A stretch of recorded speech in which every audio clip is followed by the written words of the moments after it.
Namaskar, this is Rahul Gandhi speaking. In this edition of my newsletter, I want to walk you through what has happened over the past few weeks. Students across India have risen up against an education system that quashes their hopes.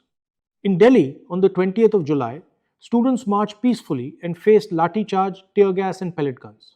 Education Minister Dharmendra Pradhan resigned. That resignation is a victory, but it does not end the fight for justice. Paper leaks are destroying young lives. Since 2014, 152 paper leaks have affected 7.5 crore students and their families. This is followed by 0 convictions. I spoke about this in Dehradun at our Chhatron Ki Goonj initiative. Students told me there are now two paths, one of honesty and hard work and another bought with money and leaked papers. That is not an examination system. It is an extortion machine. I have demanded a student-centric examination system, compensation for affected students, and an end to RSS control over our public institutions. On the 20th of July, students came to Delhi to demand a fair and accountable education system. Instead, they were met with brute force. The opposition marched to the Prime Minister's residence to demand answers. Delhi police detained peacefully protesting members of parliament, including me. We stood with the students then and we stand with them now. I called for Dharmendra Pradhan's resignation. I also called for those responsible for the violence to be held accountable. The assault on students is a stain on our democratic country. I met Sahil Lochab, a 19-year-old youngster injured by police pellet fired during the Delhi protest. I stood with him as he fights for justice. I also visited Mohammad Irfan at his home in Delhi. Their courage shows the promise of our youth. I have condemned the brutal assault on peaceful students and demanded action at the highest levels.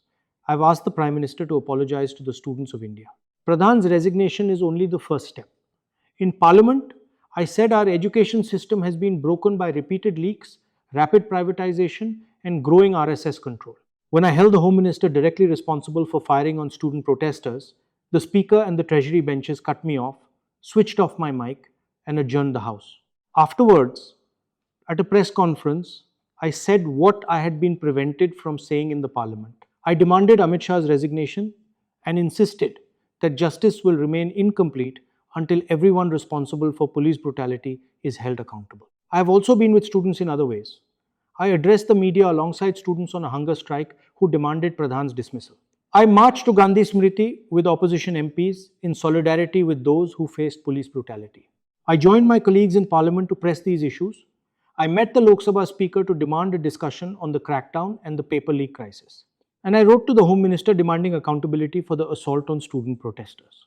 The thread through all this is simple.